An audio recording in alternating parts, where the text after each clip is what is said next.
Assalamualaikum warahmatullahi wabarakatuh.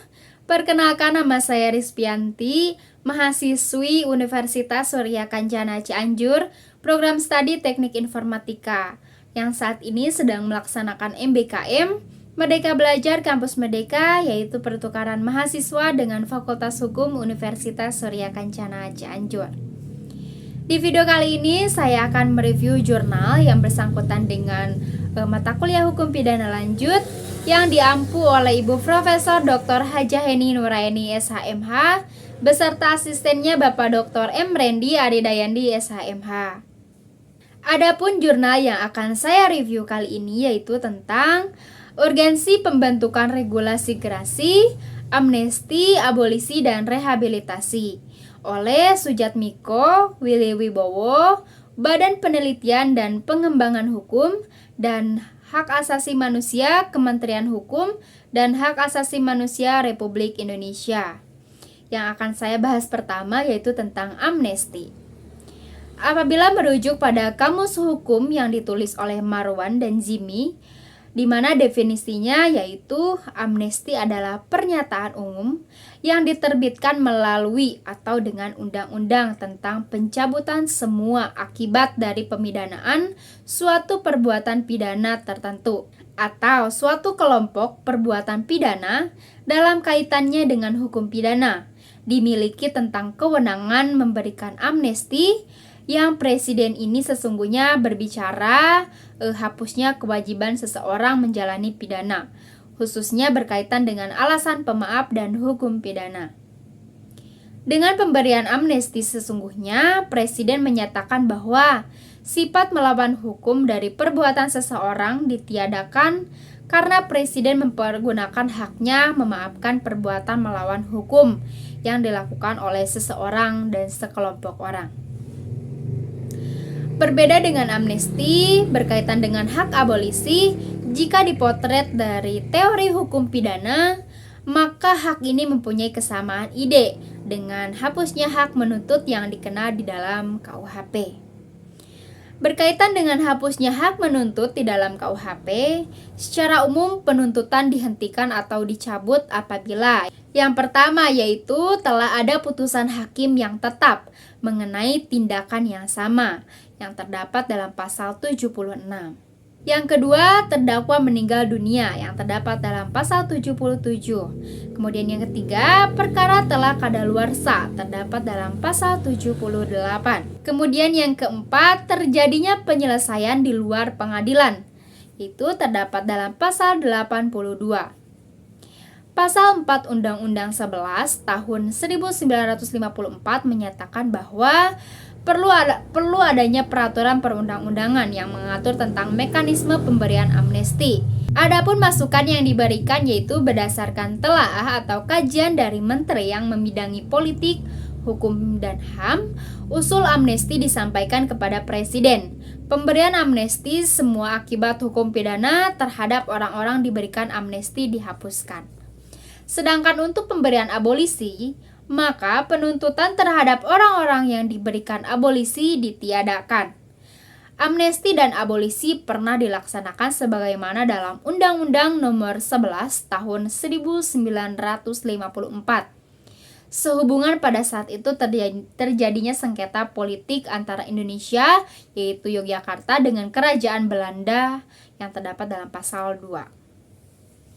Kemudian undang-undang ini merupakan pelaksanaan dari Undang-Undang Dasar sementara tahun 1950 menurut ketentuan pasal 1. Presiden memberikan amnesti dan abolisi dengan pertimbangan dari Mahkamah Agung berdasarkan permintaan dan Menteri Kehakiman. Dalam hal aturan pelaksana dari ketentuan ini perlu diteliti lebih lanjut. Dengan adanya pasal 14 ayat 2 Undang-Undang Dasar 1945 yang mengatur lembaga yang memberikan pertimbangan kepada presiden berbeda, maka ketentuan pasal 1 Undang-Undang Darurat tahun 1954 tidak berlaku lagi.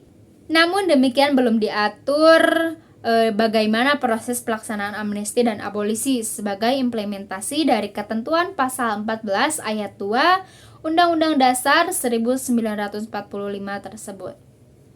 kepentingan negara yang tercantum dalam Undang-Undang Dasar 1945 dalam pemberian amnesti diterjemahkan dalam konteks politik. Undang-Undang Amnesti dan Abolisi sendiri tidak menjelaskan kriteria apa yang dimaksud dengan kepentingan negara. Kedua aturan yang ada terkait pemberian amnesti dan presiden memberikan petunjuk yang berbeda terkait mekanisme yang harus dijalani.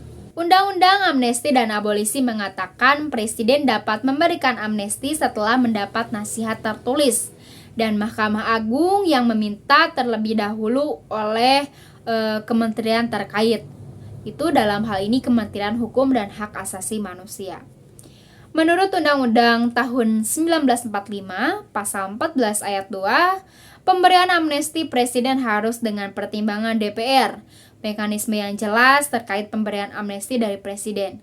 Selain itu, aturan hukum yang baru juga harus memperjelas definisi dan indikator kepentingan negara dengan jelas.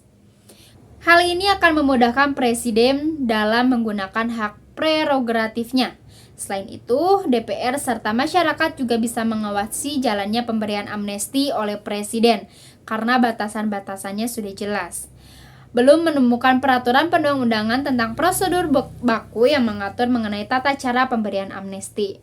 Yang pertama, perlu adanya peraturan perundang-undangan yang mengatur tentang mekanisme pemberian amnesti. Yang kedua, berdasarkan telaah atau kajian dari menteri yang membidangi politik, hukum, dan HAM, usul amnesti disampaikan kepada presiden.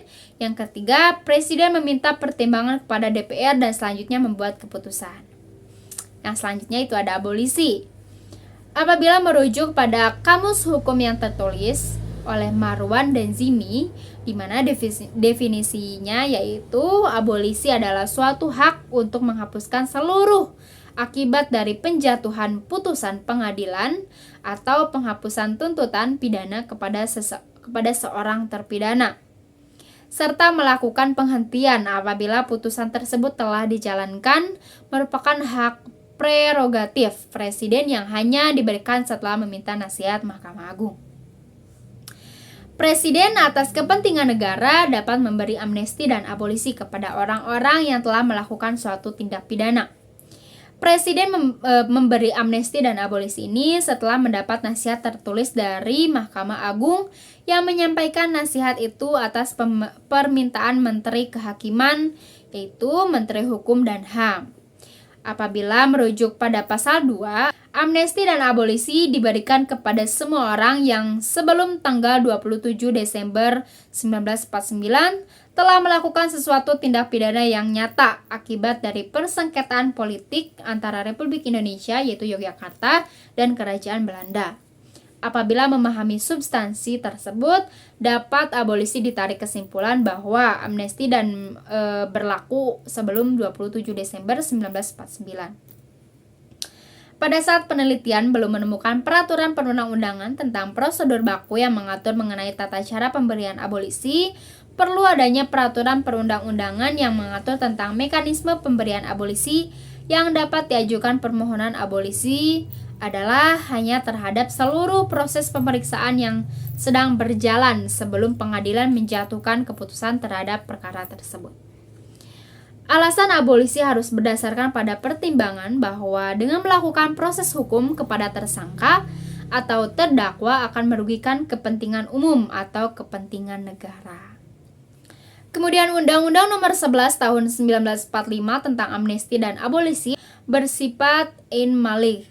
Undang-Undang Darurat Nomor 11 Tahun 1954 tentang Amnesti dan Abolisi yang dikeluarkan pada masa Republik Indonesia Serikat diperuntukkan kepada semua orang yang sebelum tanggal 27 Desember 1949 telah melakukan suatu tindak pidana yang nyata akibat dari persengketaan politik antara Republik Indonesia dan Kerajaan Belanda. Terdapat dalam pasal 2 Undang-Undang Darurat Nomor 11 Tahun 1954. Undang-undang darurat ini bersifat animalik, yaitu bersifat sekali selesai. Namun sampai saat ini undang-undang tersebut belum pernah dicabut. Nah, mungkin hanya itu saja yang bisa saya sampaikan. Mohon maaf bila ada kesalahan dalam penyampaian. Terima kasih. Wabillahi taufiq wal hidayah. Wassalamualaikum warahmatullahi wabarakatuh.